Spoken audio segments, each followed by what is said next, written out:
그날 아침 병원 복도는 유난히 조용했다. 바깥에선 가을비가 부슬부슬 내렸고 3, 4단 의무대 본관 2층에는 훈련 중 다친 병사들이 줄지어 누워 있었다. 그중 여군 병사 이하연 하사가 있었다. 그녀는 야간 행군 중 발목을 심하게 접질려 응급실로 실려왔고 며칠째 깁스를 한 채 침상에 누워 있었다. 하연은 늘 침착했다.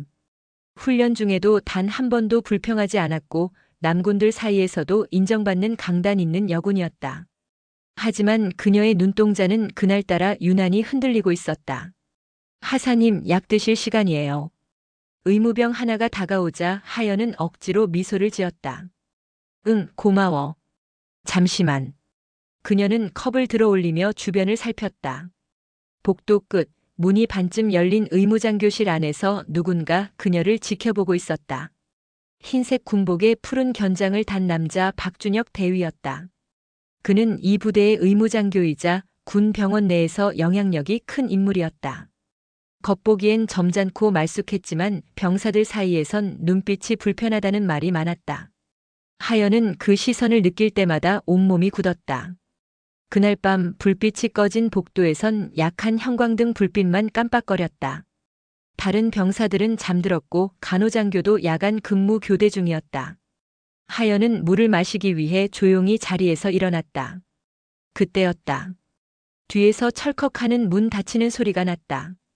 하연은 몸을 돌렸다. 그곳엔 박 대위가 서 있었다. 하사, 아직 안 잤나? 그의 목소리는 낮았지만 묘하게 불쾌한 울림이 있었다. 네, 그냥 물 좀 마시려고요. 그래. 물은 내 방에도 있는데 들어와서 마시지 그래. 하연의 손이 순간 떨렸다. 괜찮습니다, 대위님. 그냥. 명령이야, 하사. 들어와. 그 말에 하연은 발걸음을 멈췄다. 군대에서 명령이라는 단어는 단순한 권유가 아니었다. 의무장교실 안 불빛 하나 없는 어두운 공간. 하연은 문가에 섰다. 박 대위는 책상 위에 손을 짚은 채 천천히 다가왔다. 훈련 중 발목 다쳤다며? 그래도 여군이라 그런가 몸은 멀쩡해 보이는데. 그 말에 하연의 심장이 쿵 내려앉았다. 대위님, 그런 말씀은. 왜 기분 나쁘나? 내가 걱정돼서 하는 말이지. 그는 손을 뻗어 하연의 어깨에 올리려 했다. 찰나의 순간 하연은 뒤로 물러났다. 손 내리십시오. 뭐? 지금 불편합니다. 짧은 침묵. 박 대위의 입꼬리가 천천히 올라갔다. 하사, 내가 누군지 알지? 나 한마디면 넌 전출이 아니라 전역이야. 알아들어? 그 말에 하연은 아무 말도 하지 못했다. 그는 가까이 다가오더니 낮은 목소리로 속삭였다. 말 잘 들으면 편하게 해줄게. 그때였다. 복도에서 누군가 발소리를 내며 다가왔다. 하연은 재빨리 뒤로 물러나며 지금은 안 됩니다. 하고 외쳤다. 문이 벌컥 열리자 야간 근무 간호병이 놀란 얼굴로 서 있었다. 대위님? 박 대위는 곧바로 표정을 바꿨다. 아, 발목 상태 좀 봐주려던 참이야. 별일 없어. 그는 태연히 웃으며 문을 닫고 나갔다. 그날 이후 하연은 잠을 이루지 못했다. 박 대위의 눈빛은 계속 따라붙었고 복도 끝에서도 그 시선이 느껴졌다. 며칠 후 하연은 다리 치료를 이유로 의무대 내 독방 격리실로 이동되었다. 그곳은 사실상 감시용 병실이었다. 창문은 잠겨 있었고 불빛은 낮에도 희미했다. 그녀는 조용히 수첩을 꺼냈다. 페이지 첫 줄에는 이렇게 적혀 있었다. 나는 여군이다.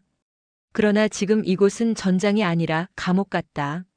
그날 저녁 박 대위가 또다시 병실 문을 열었다. 오늘 상태 좀 봐야겠어.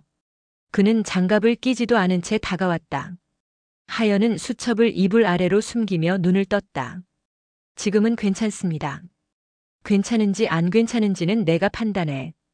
다리 좀 들어봐. 그의 손이 다가오자 하연은 이를 악물었다. 하지 마세요. 뭐? 하지 말라고요. 그녀는 고함을 질렀다. 문 밖에서 다른 병사가 다가오는 기척이 들렸다. 박 대위는 순간 손을 멈췄다. 그리고 낮은 목소리로 말했다. 좋아. 하지만 잊지 마. 이 병원은 내 구역이야. 그가 나가고 문이 닫히자 하연은 그 자리에서 무너져 울었다. 이대로는 안 된다는 생각뿐이었다.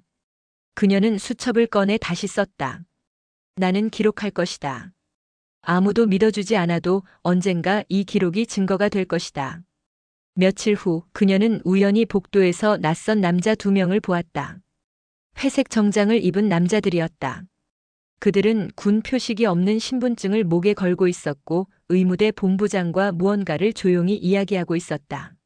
하연이 그들을 지나치려 하자 한 남자가 잠시 그녀를 바라봤다. 그 시선은 묘하게 날카로웠다. 혹시 이곳 근무자입니까? 네, 훈련 중 부상으로 잠시 치료 중입니다. 그는 고개를 끄덕이며 말했다. 그럼 혹시 박준혁 대위 봤습니까? 하연의 숨이 멎었다. 예. 그게 무슨 일이죠? 국정원입니다.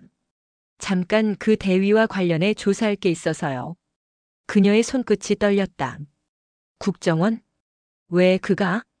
그 남자들은 단호한 얼굴로 말했다. 그 대위가 의료 기록을 조작한 혐의가 있습니다. 그리고 여군 환자 관련 부적절한 행위 정황도 제보가 들어왔습니다. 그 말을 듣는 순간 하연은 눈을 질끈 감았다. 그녀의 기록이 헛되지 않았다는 걸 그제야 알았다. 새벽 5시 군 병원은 이상하리만큼 분주했다. 의무대 본관 복도 끝 흰색 문 앞에 낯선 인물들이 모여 있었다.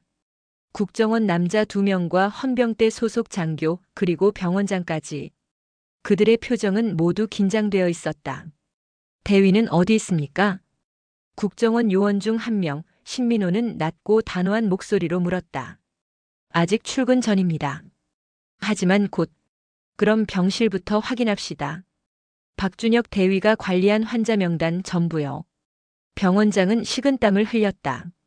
그의 얼굴엔 이 일 커졌다는 공포가 서려 있었다. 하연은 창문가에 앉아 그 광경을 멀리서 지켜보고 있었다. 며칠 전까지 그녀를 조용히 짓누르던 공간이 이제는 낯선 사람들의 발소리로 가득 차 있었다. 국정원이라니 대체 무슨 일이 벌어지고 있는 거지? 그녀의 손엔 여전히 낡은 수첩이 쥐어져 있었다. 그 속엔 날짜별로 기록된 짧은 문장들. 누군가에겐 하찮은 낙서 같겠지만 하연에겐 그것이 증거이자 생명줄이었다. 그때 병실 문이 열렸다. 국정원 요원 2명이 들어왔다. 이하연 하사님 맞습니까? 예, 그렇습니다. 저희는 국가정보원 수사과 소속입니다. 박준혁 대위와 관련된 진술을 부탁드릴 수 있을까요? 그녀는 숨을 들이켰다. 국정원이라 이건 단순한 군 내부 조사가 아니었다. 제가 말씀드릴 게 있습니다. 그녀의 목소리는 떨렸지만 눈빛만큼은 단단했다. 조사실은 비좁고 차가웠다. 벽에는 카메라가 설치되어 있었고 책상 위에는 녹음기가 놓여 있었다. 요원 신민호가 먼저 입을 열었다. 하사님, 먼저 편히 생각하십시오. 우리가 듣고 싶은 건 진실입니다. 두려워하지 마세요. 하연은 고개를 끄덕였다. 그리고 조용히 수첩을 꺼내 책상 위에 올려놓았다. 이게 제 기록입니다. 제가 당한 일, 본 것, 들은 것 전부 적었습니다. 요원은 놀란 표정으로 수첩을 펼쳤다.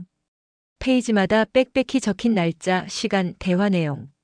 그 중에는 2024년 9월 14일 22시 47분 의무장교실 앞 복도. 박 대위가 말 잘 들으면 편하게 해줄게라고 말했다. 라는 구체적인 문장까지 있었다. 이 정도면 거의 일지 수준이네요. 저는 군인입니다. 감정으로 움직이면 안 된다고 배웠습니다. 그래서 사실을 적었습니다. 요원은 잠시 그녀를 바라보다 녹음기를 켰다. 좋습니다. 그날 밤 있었던 일부터 천천히 말씀해 주시겠어요? 그날 발목 치료를 받는다고 불려갔습니다. 처음엔 그냥 검사인 줄 알았어요. 근데 문을 닫고 불을 끄더군요. 그리고 저를 여자로 불렀습니다. 하사가 아니라. 그녀의 손이 떨렸다. 그 사람이 제 어깨에 손을 올리려 해서 제가 말했어요. 하지 말라고. 근데 그는 웃었습니다. 명령이야라고. 순간 방 안의 공기가 얼어붙었다. 국정원 요원 중 1명이 눈을 감았다. 이건 단순한 성희롱이 아니라 권력을 이용한 폭력이었다. 조사가 이어지던 중 문이 벌컥 열렸다. 지금 뭐 하는 짓입니까? 목소리의 주인은 군 병원 부원장이었다. 그 뒤엔 박준혁 대위가 서 있었다. 그의 표정엔 분노와 당혹이 뒤섞여 있었다. 하연 하사, 자네 지금 무슨 짓을 하는 건가? 군 내부 문제를 외부 기관에 흘리면 그건 명백한 군법 위반이야. 하연은 주먹을 꽉 쥐었다. 전 보고하고 있습니다. 명령 위반이 아니라 범죄 신고입니다. 박 대위의 얼굴이 일그러졌다. 이봐, 내가 뭘 안다고. 그만하시죠. 신민호 요원이 자리에서 일어나며 그의 말을 끊었다. 지금부터 이 사건은 군 기밀이 아니라 국가안보 관련 사안입니다. 당신은 피조사자입니다. 박준혁 대위. 그 순간 복도에서 헌병대 둘이 들어왔다. 그들의 손에는 구속용 수갑이 들려 있었다.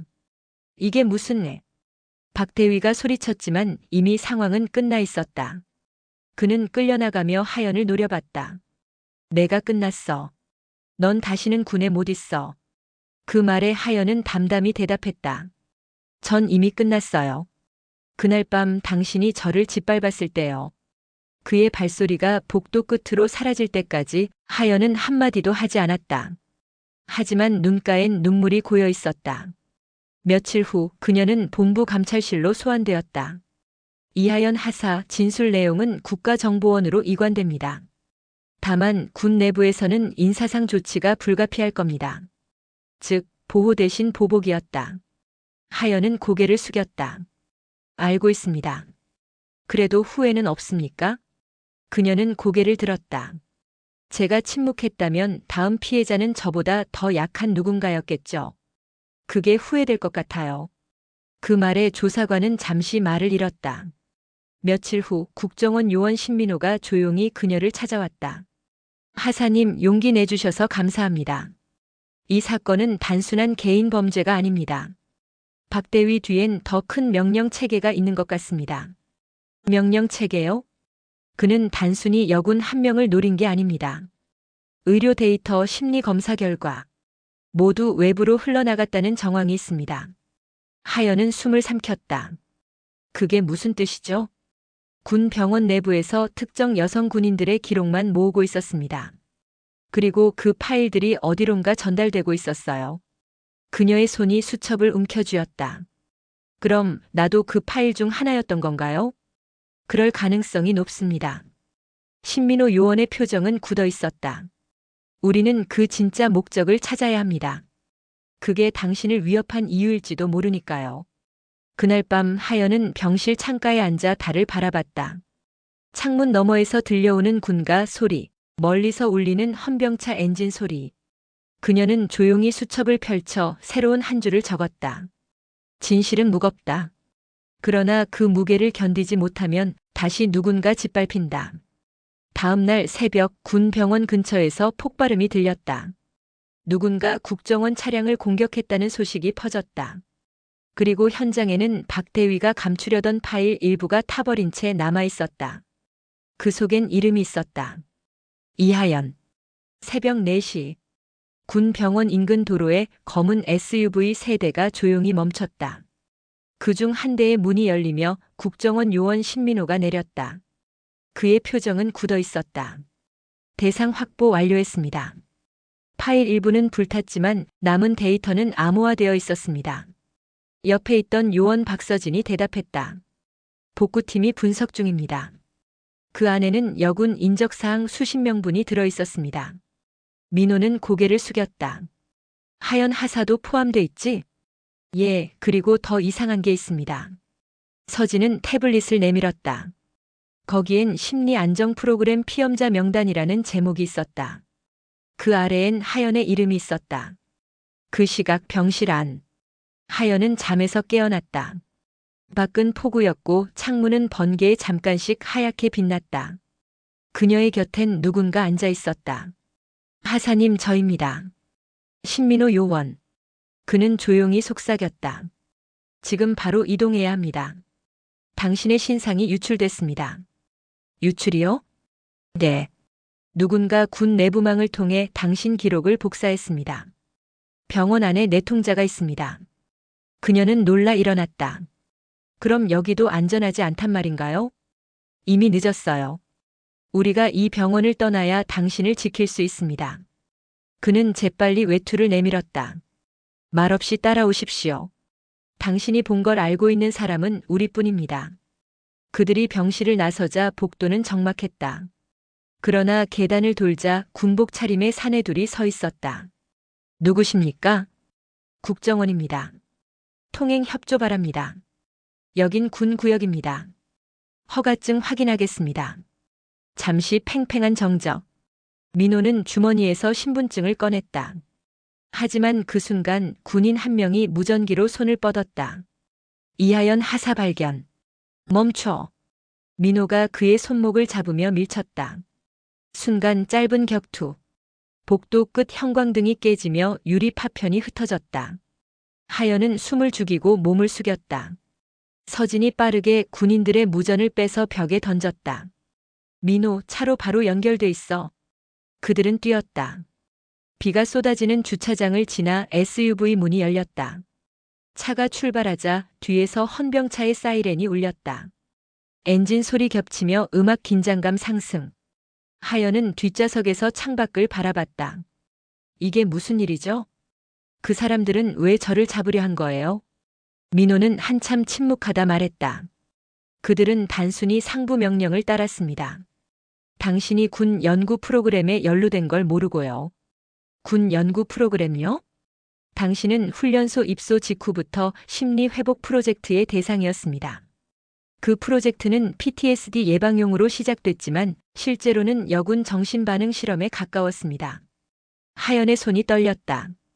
그럼 박 대위는 그 연구 담당이었나요? 맞아요. 그리고 그가 그 데이터를 외부로 팔아넘긴 정황이 있습니다. 그녀는 숨을 삼켰다. 그럼 제가 겪은 일도 실험의 일부였던 건가요? 민호는 대답하지 않았다. 그 침묵이 모든 걸 말해주고 있었다.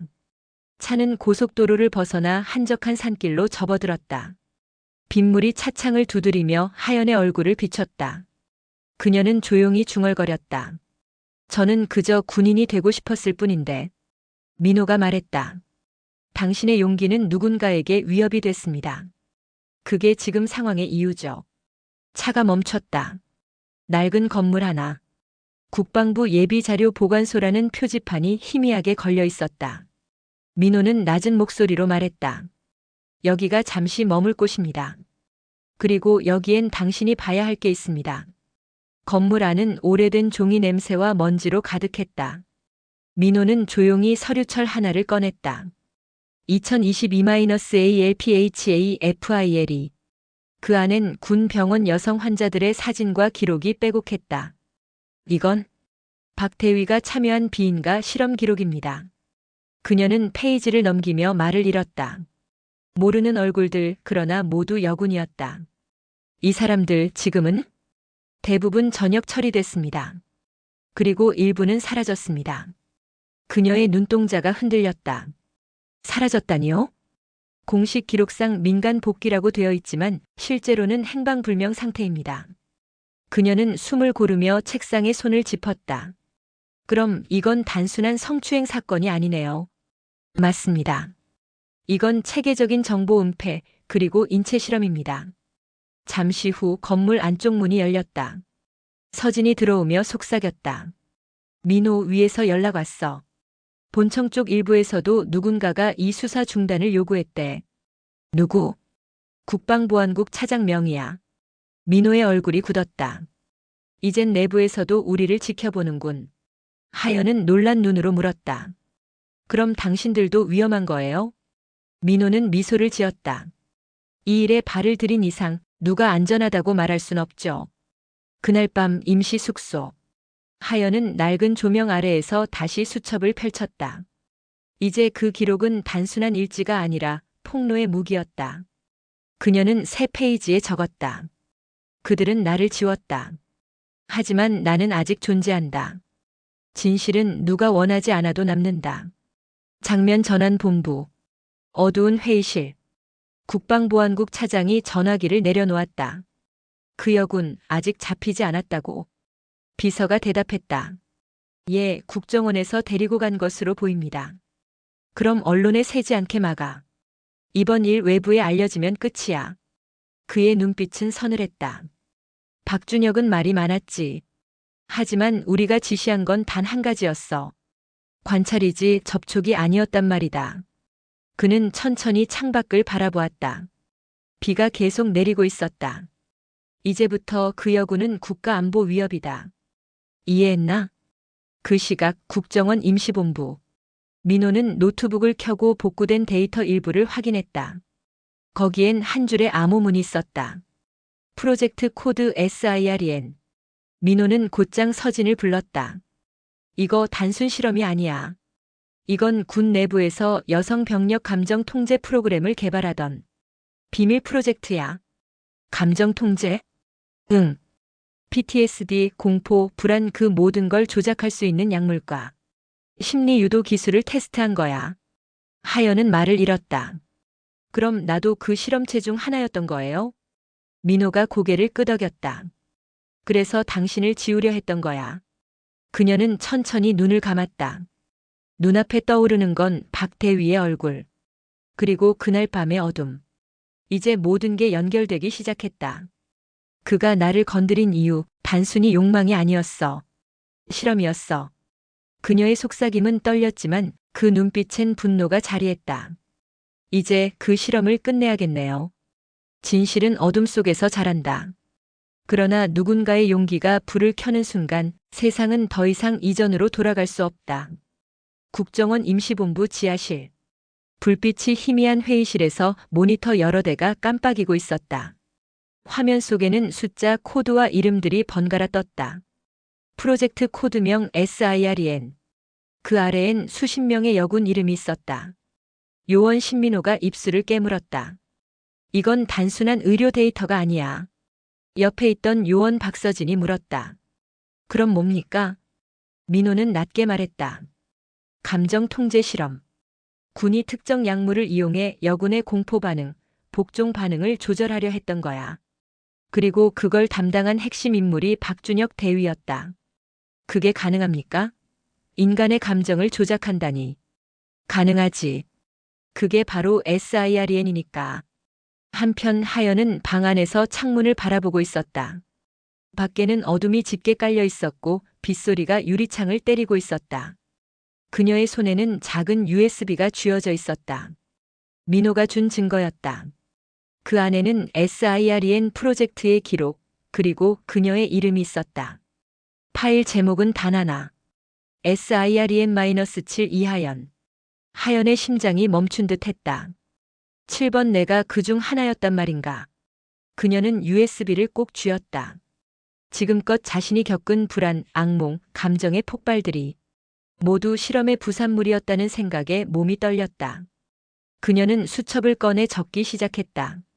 내가 군에 바친 건 충성인데 그들은 내 마음을 도구로 썼다. 다음 날 오전 민호는 본청으로부터 통화를 받았다. 신민호 요원 수사 중단 명령이 내려왔다. 뭐라고요? 국방보안국과 합동조사로 전환된다. 지금 즉시 관련 자료 전부 이관해라. 민호는 전화를 끊고 책상을 내려쳤다. 위에서 막기 시작했어. 서진, 하연, 하사 당장 다른 곳으로 이동시켜. 본청 명령이면 어쩔 수 없지 않습니까? 명령 따르다간 진실은 묻혀. 그의 목소리엔 분노가 섞여 있었다. 그날 오후 국정원 차량 한 대가 낯선 군 시설로 향했다. 하연은 조용히 뒷좌석에 앉아 있었다. 그녀의 옆자리에 민호가 있었다. 하사님 기억하실 겁니다. 박 대위가 당신에게 약을 먹인 적 있습니까? 그녀는 잠시 망설이다가 고개를 끄덕였다. 있어요. 훈련 중 스트레스 완화제라며 알약을 줬어요. 그걸 먹은 뒤부터 악몽을 꾸기 시작했죠. 심장이 두근거리고 누가 날 지켜보는 기분이었어요. 민호는 고개를 끄덕였다. 그게 SIREN 약물이에요. 공포와 복종을 동시에 자극하는 화합물이지. 실험체의 감정을 통제하기 위해 만들어진 비공식 약물. 그럼 그 사람은 저를 실험한 거예요? 그렇습니다. 그리고 당신의 반응 데이터를 군 상층부로 보고했죠. 하연의 손이 USB를 꽉 쥐었다. 그 속의 데이터가 그녀가 살아있다는 증거이자 진실이었다. 밤이 깊어지자 숙소 전화가 울렸다. 서진이었다. 민호, 큰일 났어. 본청에 침입 흔적이 있어. 우리 쪽 서버 일부가 외부에서 복사됐어. 누구 짓이지? 아직 몰라. 하지만 내부인일 가능성이 높아. 민호는 전화를 끊고 하연을 바라봤다. 그들이 우리보다 한 발 앞서 있어요. 그럼 이제 어떻게 하죠? 당신의 기록을 세상 밖으로 내보내야 해요. 지금 아니면 다시 묻혀버립니다. 하지만 그렇게 하면 당신은 더 이상 군인이 아니게 되겠죠. 그러나 진실은 살아남습니다. 이튿날 새벽 그들은 외딴산 중턱에 위치한 폐기된 통신기지로 향했다. 이곳에서 송신하면 외부 추적이 어려워요. 민호는 노트북을 꺼냈다. 이 USB를 이용해서 데이터를 암호화해 언론 서버로 보낼 겁니다. 하연은 그를 바라봤다. 정말 괜찮을까요? 그 사람들 가만히 있지 않을 거예요. 민호는 웃었다. 진실은 누가 막아도 흘러나옵니다. 단지 시간이 걸릴 뿐이죠. 그는 키보드를 두드리기 시작했다. 전송 중 12%. 하지만 그 순간 건물 밖에서 차량 소리가 들렸다. 이어 총성이 터졌다. 놈들이 벌써 온 거야. 서진의 목소리가 무전기로 터졌다. 기지 입구 차단됐습니다. 헌병 특임대입니다. 민호는 하연을 잡아 끌며 외쳤다. 끝까지 보내야 해요. 전송 중 47%. 총성이 벽을 뚫고 날아왔다. 하연은 몸을 숙이며 울부짖었다. 그만둬요. 다칠 거예요. 안 돼. 당신 기록은 반드시 세상 밖으로 나가야 해. 전송 중 83%. 그때 창문이 깨졌다. 검은 복면을 쓴 병사들이 안으로 들이닥쳤다. 손들어. 민호가 총을 들어 저항하려 했지만 곧바로 제압당했다. 하연은 외쳤다. 그만하세요. 그건 진실이에요. 사람들의 인생이 걸려 있다고요. 그러나 병사들은 아무 말도 하지 않았다. 그들 뒤에서 한 남자가 걸어 들어왔다. 그래서 그걸 막아야 하지. 그 목소리 익숙했다. 박준혁 대위. 그는 수갑을 찬 채가 아니라 말끔한 정복 차림이었다. 그리고 그의 가슴엔 새 휘장이 달려 있었다. 국방보안국 정보가 소속. 놀랍지? 세상은 생각보다 쉽게 용서해. 나 같은 사람에게 말이지. 그의 입가에 비웃음이 번졌다. 하사, 당신이 뭘 알아? 이건 실험이 아니라 국가 프로젝트야. 내가 그걸 세상에 퍼뜨리면 군의 신뢰, 국정원, 나라 전체가 흔들려. 하연의 눈동자가 불타올랐다. 그래서요? 그게 당신이 한 짓을 정당화합니까? 정당화가 아니라 유지야. 질서란 건 때로는 진실보다 중요하지. 그는 USB를 뺏어 들었다. 이건 내가 가져간다. 하지만 그 순간 민호가 남은 힘으로 노트북을 밀었다.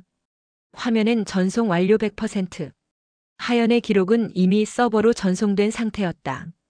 박 대위의 얼굴이 굳었다. 뭐라고? 민호가 피식 웃었다. 너무 늦었어. 진실은 이미 떠났어. 박 대위가 총을 꺼내 들었다. 입 다물어. 쏴라. 그래도 넌 이미 끝났어. 총성이 울렸다. 민호는 바닥에 쓰러졌다. 그의 손이 하연 쪽으로 뻗었다. 끝까지 싸워요. 하연의 비명이 어둠을 찢었다. 박 대위는 피 묻은 총을 내리며 말했다. 정말 안타까워. 그는 똑똑했는데 세상을 몰랐어. 그 순간 건물 밖에서 사이렌 소리가 울렸다. 국정원 응원팀이었다. 박 대위는 당황해 뒤를 돌아봤다. 하연은 그 틈을 타 그의 팔을 붙잡았다. 이제 당신 차례예요. 그녀는 총을 밀어내며 외쳤다. 민호 요원은 당신보다 더 군인이었어요. 총이 바닥으로 떨어졌다. 문이 열리고 국정원 요원들이 들이닥쳤다. 박준혁 대위 체포합니다. 그는 비웃음을 남기고 끌려갔다. 진실이 너를 지켜줄 것 같나? 진실은 늘 가장 먼저 죽는다. 하연은 무릎을 꿇은 채 피범벅이 된 민호의 손을 잡았다. 그의 입가엔 미소가 남아 있었다. 당신 덕분에 세상이 조금은 바뀔 겁니다. 하연의 눈에서 눈물이 떨어졌다. 그녀는 천천히 일어나 노트북 화면을 바라봤다. 데이터 전송 완료 언론 수신 대기 중. 그녀는 조용히 속삭였다. 진실은 죽지 않아. 그걸 증명한 건 당신이에요. 그날 새벽 국정원 비밀기지에서 발생한 총격 사건. 공식 기록에는 단 한 줄로 남았다. 군 내부 데이터 유출 시도 사건 종결. 그러나 세상은 조금씩 변하기 시작했다. 새벽 5시 국정원 비밀기지 주변 도로엔 아직도 경찰차와 구급차가 뒤엉켜 있었다. 하얀 천으로 덮인 시신 한 구, 그 곁에 앉은 여군의 그림자가 보였다. 그녀의 이름은 이하연 하사. 그녀가 품에 안고 있는 노트북은 피와 빗물로 뒤섞여 있었다. 민호 요원 숨을 쉬세요 제발. 하연은 피 묻은 그의 손을 붙잡았다. 그 손끝이 미세하게 떨리더니 이내 멈췄다. 그녀의 울음소리가 비에 섞여 흩어졌다. 그날 새벽 국정원 내부망에 이상 트래픽이 감지됐다. 그리고 10분 후 전국 주요 언론사 기자들의 메일함에 한 통의 파일이 도착했다. SIREN 프로젝트군 여성 병력 감정 통제 실험 보고서. 그날 오전 8시 YTN과 JTBC 그리고 한겨레 온라인 뉴스에는 비슷한 제목의 긴급 속보가 동시에 떴다. 군 내부에서 여군 대상 감정 조작 실험 정황 포착. 국방보안국 비인가 연구 내부 문건 유출 의혹. 기사에는 블러드랜된 문서 사진과 함께 하연이라는 이름의 일부가 가려진 채 등장했다. 세상은 술렁였다. 국방부는 즉시 허위 조작된 자료라고 발표했지만 여론은 이미 불타오르고 있었다. SNS에서는 해시태그 SIREN 해시태그 여군 실험 해시태그가 폭발했고 진짜라면 이건 인권의 붕괴다. 그녀는 영웅이다. 군이 여군을 실험 대상으로 썼다고. 비난과 분노가 순식간에 퍼져나갔다. 그 시각 국방부 청사 9층. 국방보안국 차장은 이마를 짚고 있었다. 파일을 퍼뜨린 게 누군가? 비서가 답했다. 국정원 요원 신민호로 확인됐습니다.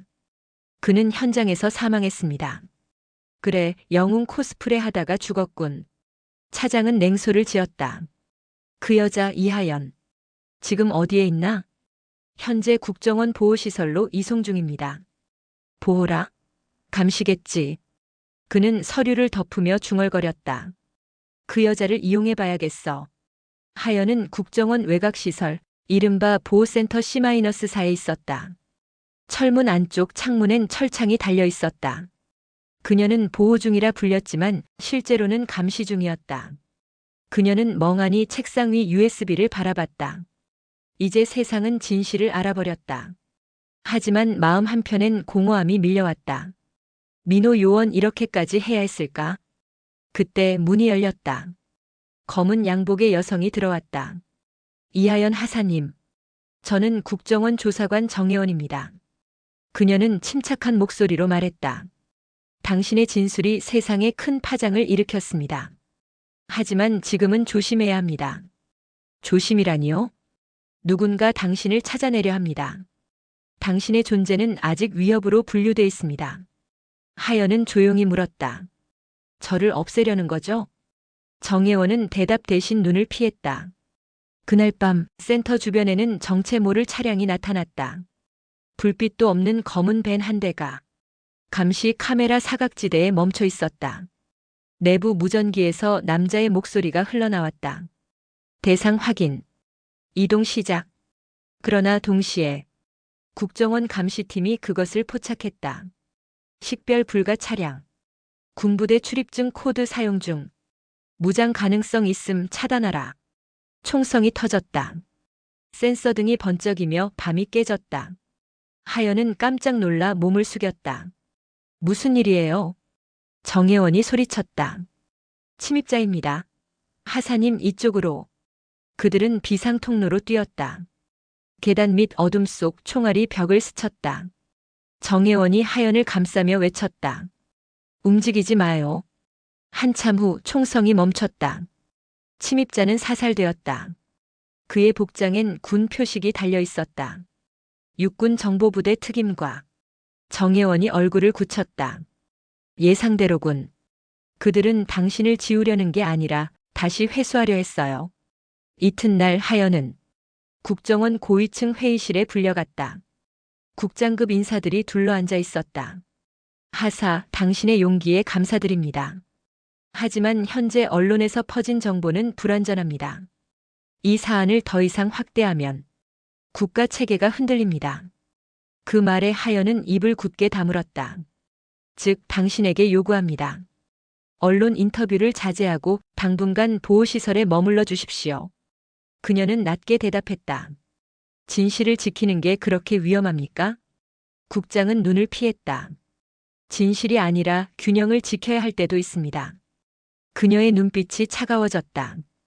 그 균형이 사람의 희생 위에 세워졌다면 그건 이미 무너진 겁니다.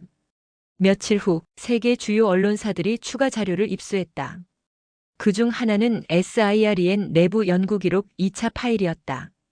파일엔 여군 감정 억제 실험의 결과 수치와 함께 박준혁 대위의 서명이 찍혀 있었다. 그 문건이 공개된 날 국방부 장관은 긴급 기자회견을 열었다. 군은 어떤 형태로든 인권을 침해하는 연구를 승인한 적이 없습니다. 현재 모든 사실관계를 조사 중이며 관련자 전원을 직위 해제했습니다. 그러나 기자들의 질문은 멈추지 않았다. 장관님, 이 보고서에 실명으로 언급된 여군 중 하연 하사라는 이름이 있습니다. 그녀는 현재 어디에 있습니까? 잠시의 정적 후 장관은 단호히 말했다. 그 인물은 보호 중입니다. 그 외 정보는 공개할 수 없습니다. 그의 표정 뒤엔 불안이 서려 있었다. 그날 저녁 뉴스 속보가 또다시 터졌다.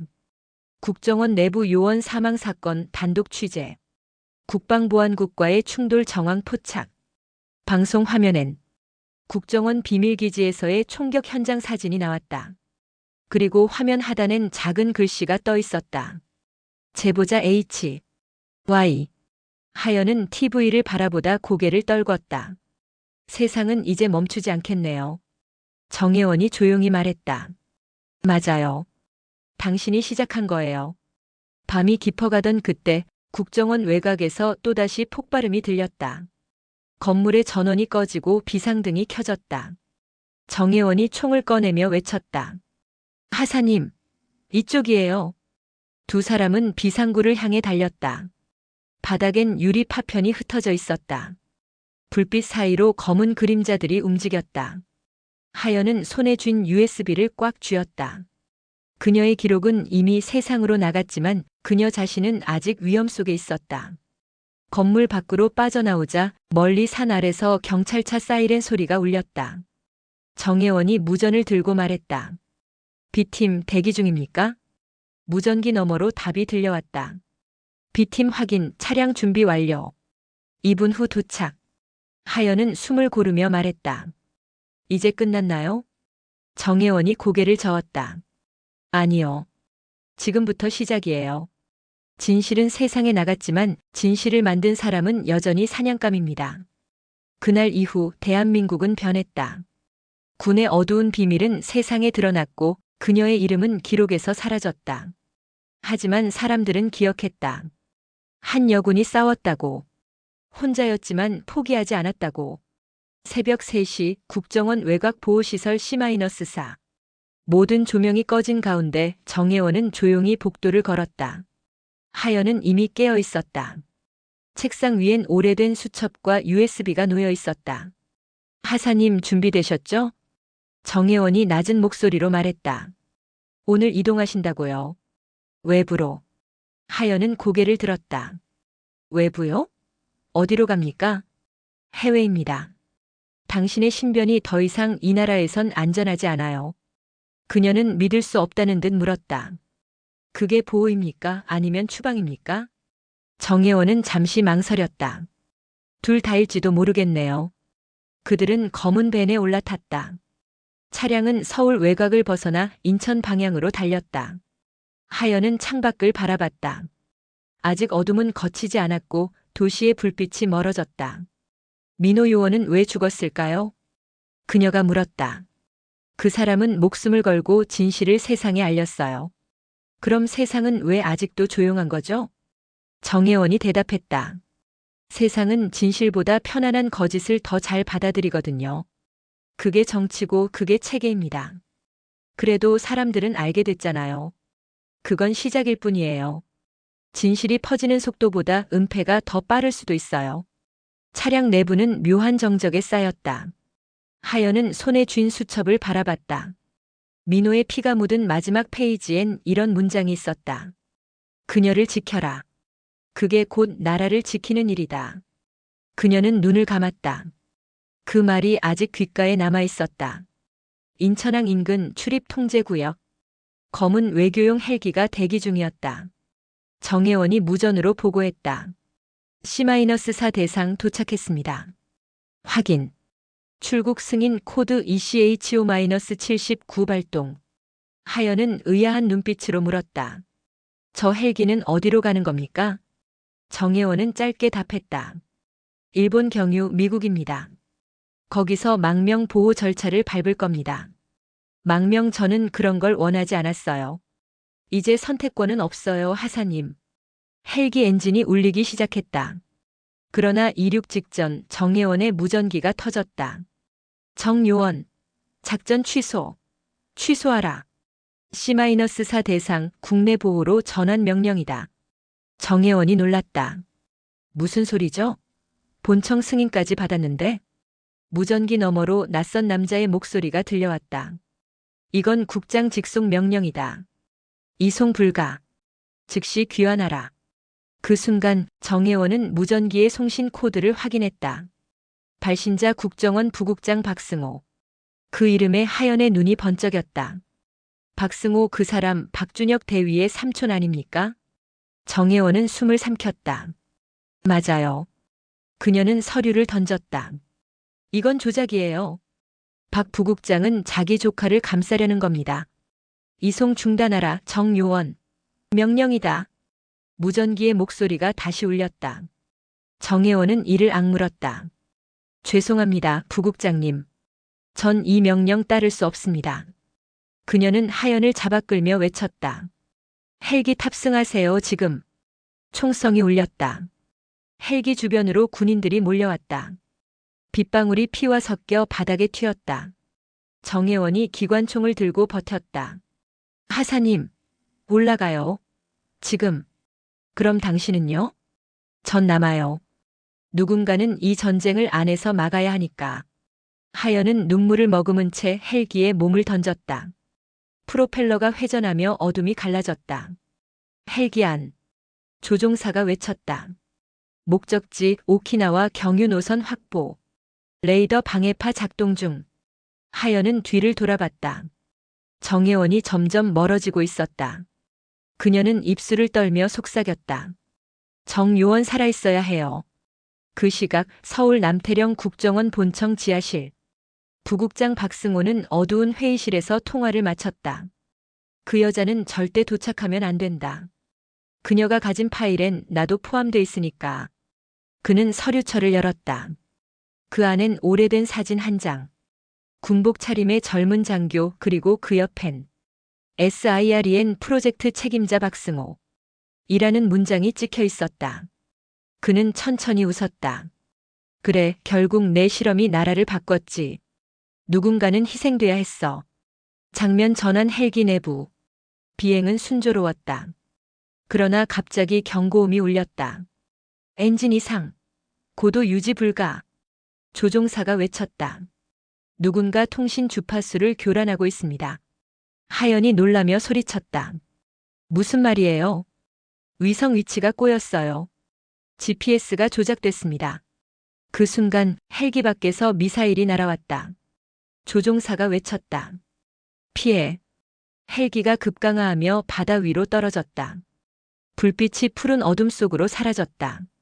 몇 시간 후 일본 오키나와 해안에서 구조 신호가 잡혔다. 인근 해안경비대가 작은 구명 보트를 발견했다. 그 안엔 젖은 옷을 입은 여자가 실려 있었다. 그녀는 의식을 잃은 채 품속에서 피 묻은 USB를 꼭 쥐고 있었다. 그녀는 살아 있었다. 며칠 뒤 미국 캘리포니아 국정원 해외지부 요원 로버트 한의 사무실. 그는 메일함을 확인하다가 눈이 커졌다. 제목 SIREN 파일의 진짜 주인. 그가 파일을 열자 한 여자의 영상이 재생되었다. 머리는 젖어 있고 얼굴엔 상처가 있었다. 하지만 눈빛은 살아있었다. 나는 대한민국 육군 하사 이하연이다. SIREN 프로젝트의 실험체이자 이제는 그 진실의 증인이다. 그녀는 짧게 숨을 고르고 말을 이었다. 진실은 바다에 가라앉지 않았다. 나는 살아있다. 국방보안국 차장이 소리쳤다. 그녀가 살아있다고. 예, 영상이 해외에서 유출됐습니다. 망명이 아니라 반격이군. 그는 책상을 내려쳤다. 박승호를 찾아라. 이제 그가 진짜 흑막이다. 그녀는 죽지 않았다. 바다는 삼켰지만 진실은 밀려나왔다. 그리고 그 진실은 이제 세상을 바꿀 폭풍이 되려 하고 있었다. 그날 새벽 오키나와 미군 병원 3층의 병실. 침대 위에서 한 여자가 천천히 눈을 떴다. 창문 밖으론 바다가 보였고 하얀 커튼 사이로 햇빛이 부서졌다. 의식이 흐릿한 그녀의 머리맡에서 한 남자의 목소리가 들려왔다. 기억나십니까, 하사님? 그는 미군 군복 위에 국정원 해외지부 마크를 달고 있었다. 로버트 한 요원입니다. 당신을 구조한 사람 중 한 명이죠. 하연은 잠시 침묵하다가 물었다. 정혜원 요원은요? 그녀는 서울에서 체포되었습니다. 그녀의 얼굴이 굳어졌다. 무슨 말이에요? 왜요? 명령 불복종, 그리고 반국 가행위 혐의. 그녀는 숨을 삼켰다. 그녀가 날 구했어요. 그런데 이제 반역자라니요. 로버트는 짧게 한숨을 쉬었다.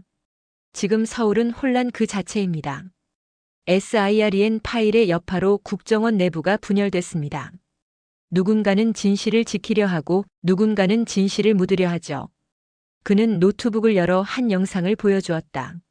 낡은 VHS 화면 속 1987년의 국방과학연구소 실험실이 비쳤다. 하얀 가운을 입은 젊은 장교가 화면 속에 서 있었다. 오늘 감정 통제 약물 1차 실험을 시작한다. 피험자 1번 남성 병사. 투여 후 반응을 기록한다. 그의 명찰엔 이름이 찍혀 있었다. 중위 박승호. 로버트가 말했다. 이게 SIREN 프로젝트의 시작입니다. 처음엔 단순한 트라우마 완화 연구였죠. 하지만 90년대 들어 성별 감정 복종 반응을 통제 가능한 군병력 시스템으로 확장하면서 실험은 괴물이 되었어요. 하연은 그 화면을 노려봤다. 그 사람은 지금 부국장이죠. 맞습니다. 그리고 박준혁 대위는 그의 조카. 하연은 고개를 숙였다. 그럼 내가 겪은 모든 건 그들의 가족 사업이었단 말이에요? 로버트는 씁쓸히 웃었다. 국가는 종종 가문으로 움직입니다, 하사님. 박승호는 군에서 40년 넘게 권력을 쥔 인물입니다. 그의 실험은 이미 세대 단위로 이어지고 있죠. 그녀는 손을 떨며 물었다.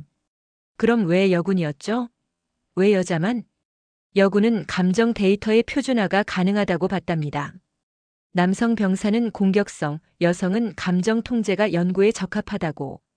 그들의 논리였죠. 하연의 입술이 떨렸다. 그래서 박준혁은 그 실험을 몸으로 이어간 거군요. 맞아요. 그건 단순한 폭력이 아니라 데이터 수집이었습니다. 그녀는 잠시 눈을 감았다. 그날 밤 어둡던 병원 복도. 말 잘 들으면 편하게 해줄게. 그 목소리가 귀를 때렸다. 이제 모든 퍼즐이 맞춰졌다. 그녀는 눈을 떴다. 그렇다면 이제 그 파일을 끝까지 세상에 보여줘야겠어요. 로버트가 고개를 끄덕였다.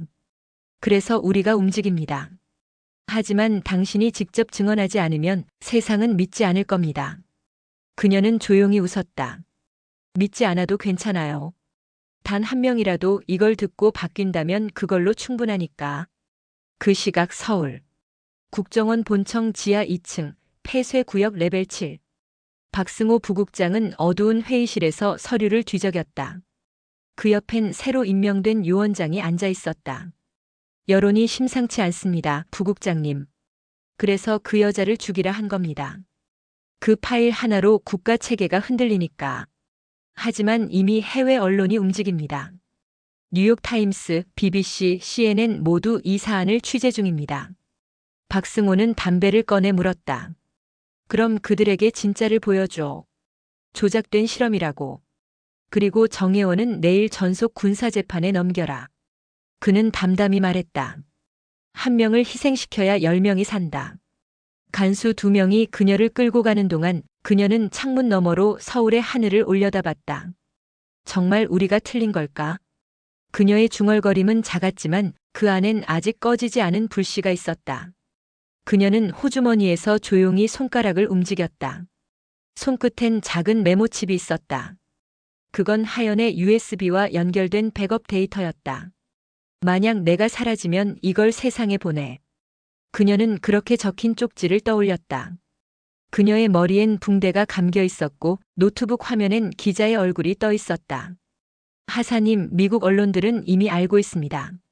하지만 공식 인터뷰 없이는 방송을 내보낼 수 없습니다. 하연은 침착하게 말했다. 익명 인터뷰라도 좋습니다. 그 대신 제 얼굴은 가리지 마세요. 기자는 놀랐다. 그건 위험합니다. 이제 더 숨을 이유가 없어요. 그녀는 USB를 꽂았다. 이게 그들이 만든 지옥이에요. 화면에는 여군 심리 실험 영상, 박준혁의 보고서, 그리고 박승호의 서명이 담긴 문건들이 차례로 재생되었다. 기자는 입을 다물지 못했다. 이건 세계적 파장이 될 겁니다. 그래야 해요. 그게 죽은 이들의 이름을 지키는 유일한 방법이니까. 며칠 뒤 미국 현지 시각 오후 8시. CNN 긴급 뉴스 속보가 전 세계로 전송됐다. 한국군 여성 군인 대상 감정 통제 실험 의혹 독점 보도. 프로젝트명 SIREN 정부 고위 인사 연루. 그 화면 속엔 흐릿하지만 또렷한 여자의 얼굴이 비쳤다. 하연이었다. 나는 대한민국 여군 이하연입니다. 그리고 나는 아직 살아있습니다. 그녀의 목소리가 전 세계로 흘러나갔다. 서울. 국정원 본청의 전광판이 동시에 꺼졌다. 박승호는 분노에 찬 채 소리쳤다. 모든 접속 차단해. 영상 삭제해. 그 파일을 퍼뜨린 내부자가 누구야? 그때 한 요원이 조용히 말했다. 우리 쪽 내부 서버에서 나갔습니다, 부국장님. 뭐? 정혜원 요원의 보안 코드였습니다. 박승호의 눈이 휘둥그레졌다. 그년이 아직 살아있다고. 그 시각 군사재판장 후문. 차량 한 대가 폭발하며 불길이 치솟았다. 그리고 그 속에서 한 여인이 뛰어나왔다. 수갑이 끊어진 채 검게 그을린 얼굴. 정혜원이었다. 그녀는 숨을 몰아쉬며 무전기를 들었다. 하사님 들립니까? 노이즈 속에서도 익숙한 목소리가 들렸다. 예원 요원 살아있었군요. 그쪽에서도 봤죠? 영상은 성공했어요. 봤어요. 전 세계가 움직이고 있어요. 정혜원은 하늘을 올려다봤다. 서울의 밤하늘, 수많은 전파와 위성 신호가 교차했다. 그녀는 미소 지었다. 이제 그들이 우리를 잡을 순 없겠죠. 진실은 때로 폭발보다 강하다. 그것은 소리 없이 퍼지고 사람들의 양심 속에서 다시 불이 붙는다. 며칠 후 국제인권재판소가 SIREN 프로젝트 관련 공식 조사 착수 소식을 발표했다. 박승호 부국장은 출국 금지 처분을 받았고 박준혁은 군사법원에 재소환되었다. 그리고 세계 각국 언론들이 한 문장을 인용했다. 그녀는 군인이었다. 그러나 그 누구보다 인간이었다. 그녀는 바다를 향해 조용히 속삭였다. 민호 요원, 정혜원 요원. 이제 우리 싸움은 끝이 아니에요. 이제부터가 시작이에요. 그녀는 손에 든 수첩을 펼쳤다. 바람에 한 장 한 장이 흩날렸다. 마지막 장에는 이렇게 적혀 있었다. 서울 국정원 본청 지하 벙커. 새벽 2시. 전국의 통신망이 일부 마비되었다. 누군가 내부 시스템을 침입한 것이다. 부국장님, 외부 해킹이 아닙니다. 요원이 소리쳤다. 내부에서 신호가 발생했습니다. 박승호는 굳은 얼굴로 말했다. 정혜원이군, 살아있었어. 그는 서류를 탁 덮으며 무전기를 들었다. C팀 즉시 현장 투입해. 그 여자와 이하연 두 사람 모두 생포다. 필요하면 사살해도 좋다. 장면 전환 도쿄 외곽, 낡은 호텔방. 하연은 어두운 방 안에서 노트북 화면을 바라보고 있었다. 그녀의 눈 밑에는 짙은 그림자가 내려앉아 있었다. 정혜원과 연결된 보안 채널이 깜빡이며 켜졌다. 하사님 들립니까? 예원 요원 무사했군요. 겨우요. 하지만 서울이 불안합니다. 박승호가 마지막으로 SIREN 백업을 꺼내 들었어요. 백업이라니요? 프로젝트의 마지막 단계 5메가 파일. 그 안에는 SIREN이 단순한 감정 실험이 아니라 군 통제 시스템의 기초 모델이었다는 증거가 들어 있습니다. 하연은 숨을 삼켰다. 그들이 사람의 마음만이 아니라 군 전체를 조종하려 한 거네요. 맞아요. 그게 진짜 목적이었어요. 그때 호텔 바깥에서 차량 소리가 들려왔다. 창문 아래로 검은 벤 세 대가 멈췄다. 정혜원의 목소리가 급히 떨렸다. 하사님, 도쿄 쪽도 이미 들켰어요. 이송 준비하세요, 지금. 총소리가 들렸다. 유리창이 깨지고 탄환이 벽을 스쳤다. 하연은 노트북과 USB를 쥐고 뒷문으로 달렸다. 하사님, 오른쪽 계단으로 2분 후 접선입니다. 그녀는 숨을 몰아쉬며 골목으로 뛰었다. 비가 내리고 있었다. 어둠 속에서 검은 모자를 쓴 여자가 다가왔다. 이하연 하사죠? 그녀의 목소리 정혜원이었다. 둘은 어둠 속 폐공장으로 몸을 숨겼다. 밖에서는 헬기 소리와 사이렌이 울렸다. 정혜원이 숨을 몰아쉬며 말했다. 이제 끝이 다가옵니다. 우린 이 파일을 국제인권재판소에 넘겨야 해요. 그럼 모든 게 끝나나요? 아니요. 정혜원은 고개를 저었다. 그 뒤에 시작되는 게 있어요. 그들이 무너질 때 진실도 피를 흘리게 되니까. 하연은 고개를 끄덕였다. 그래도 멈추면 안 돼요. 이건 민호 요원이 목숨 걸고 지킨 일이잖아요. 장면 전환 서울 국정원 작전실. 박승호는 모니터 앞에서 통신망을 조작하고 있었다. 도쿄 라인 끊어라. 하연은 살아서 한국에 돌아오면 안 된다. 그는 화면을 보며 미소를 지었다. 어차피 그 여자는 돌아올 거야. 진실을 지키겠다고 스스로 걸어오겠지. 그 순간 옆에서 한 요원이 조용히 말했다. 부국장님, 해외 언론에서 추가 영상을 공개했습니다. 뭐라고? 당신의 음성이 들어간 녹취 파일입니다. 박승호의 얼굴이 하얗게 질렸다. 그건 불가능해. 그 파일은. 요원이 말을 끊었다. 정혜원 요원이 내부망에 남겨둔 자동 전송 트리거였습니다. 당신이 그녀를 죽여라라고 명령한 그 녹음이 세상에 나갔습니다. 박승호의 손이 떨렸다. 정혜원, 내가 감히. 다시 도쿄 폐공장. 정혜원은 작은 노트북을 켜며 말했다.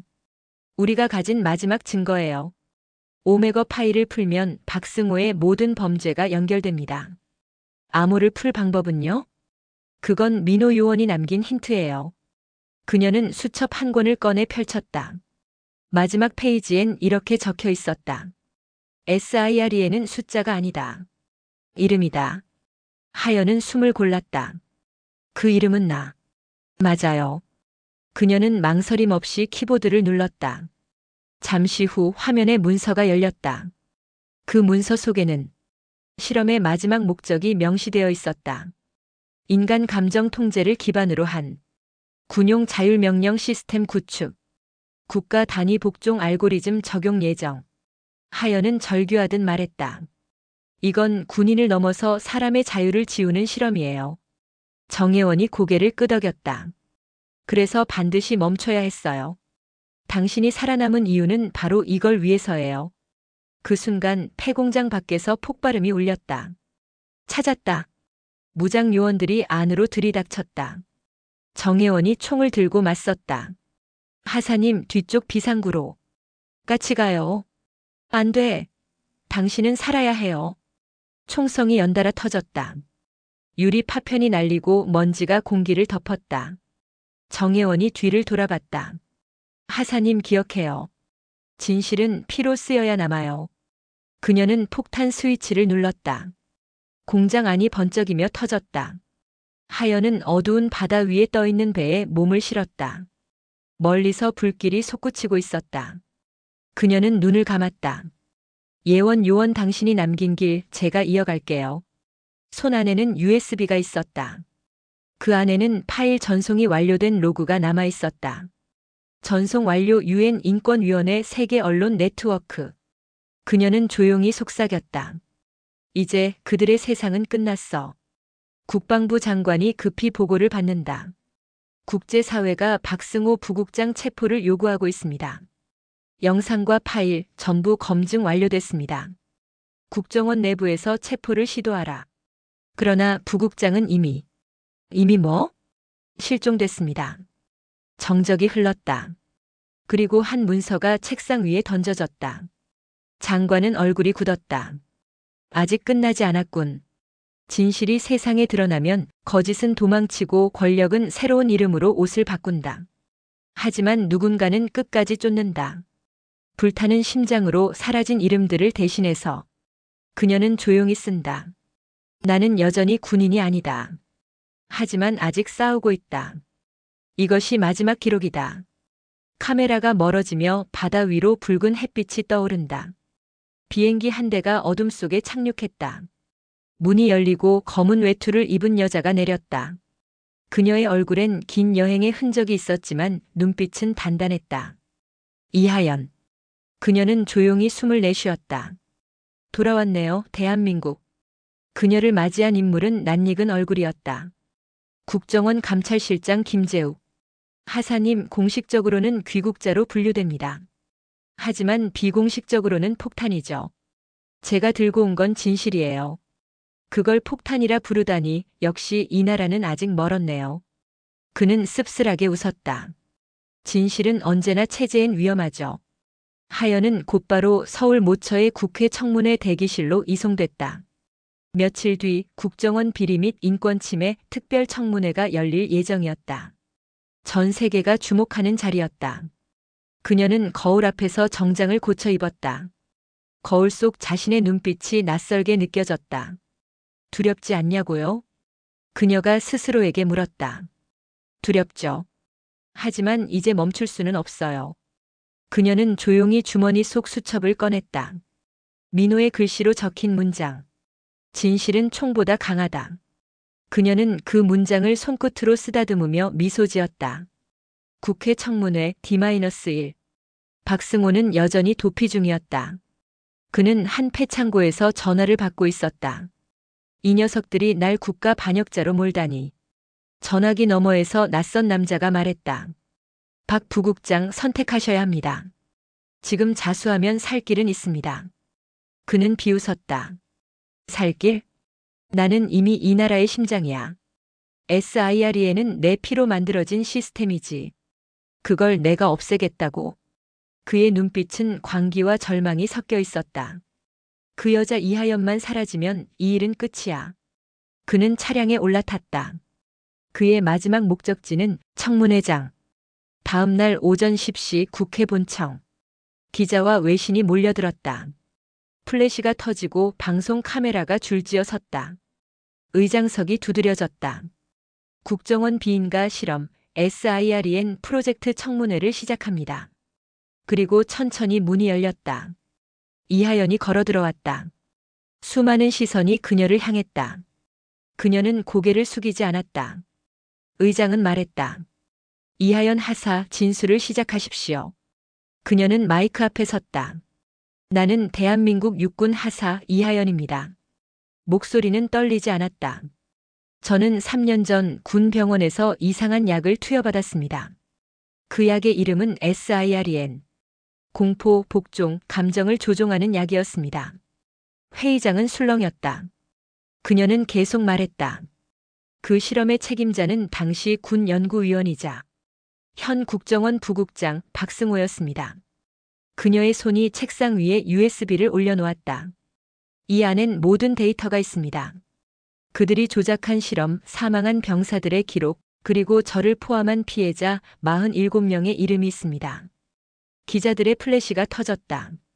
의장은 말을 잃었다. 그때였다. 회의장 뒤편 문이 열렸다. 검은 양복의 남자가 들어왔다. 박승호였다. 그의 얼굴은 수척했지만 눈빛은 여전했다. 그는 느릿하게 걸어와 마이크를 잡았다. 이 쇼는 이제 끝이야 하사. 그녀는 눈을 가늘게 떴다. 여기까지 오셨군요. 그 USB로 뭘 할 수 있다고 생각하나? 당신을 멈출 수 있다고 생각합니다. 그가 비웃었다. 너 따위가 세상을 바꿀 수 있을 것 같아? 그 순간 국정원 감찰실 요원들이 들이닥쳤다. 김재욱 실장이 외쳤다. 박승호 부국장 체포하겠습니다. 박승호는 주먹을 쥐며 외쳤다. 이건 배신이야. 내가 없었으면 너희 모두 존재하지도 못했어. 그가 허리춤에서 총을 꺼냈다. 회의장이 아수라장이 되었다. 하연이 본능적으로 몸을 던졌다. 총성이 울렸다. 시간이 멈춘 듯 조용했다. 연기 사이에서 하연이 천천히 일어났다. 그녀의 어깨에 피가 묻었지만 총알은 비켜갔다. 박승호는 바닥에 쓰러져 있었다. 자신의 총에 맞은 것이었다. 그는 피를 토하며 웃었다. 너 결국 날 이겼구나. 하연이 다가가 조용히 말했다. 아니요, 저는 그저 증언했을 뿐이에요. 그래도 세상은 변하지 않아. 그녀는 고개를 저었다. 세상이 아니라 사람이 변하죠. 당신이 그걸 몰랐던 겁니다. 그의 눈이 천천히 감겼다. 마지막 숨이 지나가고 긴 침묵이 이어졌다. 뉴스 앵커의 목소리가 화면을 가득 메운다. 국정원 부국장 박승호 사망. SIREN 프로젝트 관련자 전원 체포. 대한민국 정부 인권보호 헌장 개정 발표. 하연은 창문가에 앉아 TV를 바라봤다. 그녀의 얼굴에는 깊은 평온이 스며 있었다. 이제 끝났네요. 김재욱 실장이 미소 지었다. 당신이 이 나라를 바꿨습니다. 그녀는 고개를 저었다. 제가 아니라 진실이 바꾼 겁니다. 그녀는 다시 수첩을 꺼냈다. 마지막 페이지를 펼치며 조용히 적었다. 민호 요원, 예원 요원. 당신들의 이름으로 진실은 살아남았습니다. SIREN은 끝났다. 하지만 정의는 이제 시작이다. 그녀는 펜을 내려놓았다. 창밖엔 아침 해가 떠올랐다. 그녀의 눈가에는 눈물이 맺혔지만 웃음이 섞여 있었다. 그녀는 더 이상 피해자가 아니었다. 그녀는 증인이었고 이 나라의 새로운 기록이었다. 진실은 언제나 늦게 온다. 하지만 반드시 온다.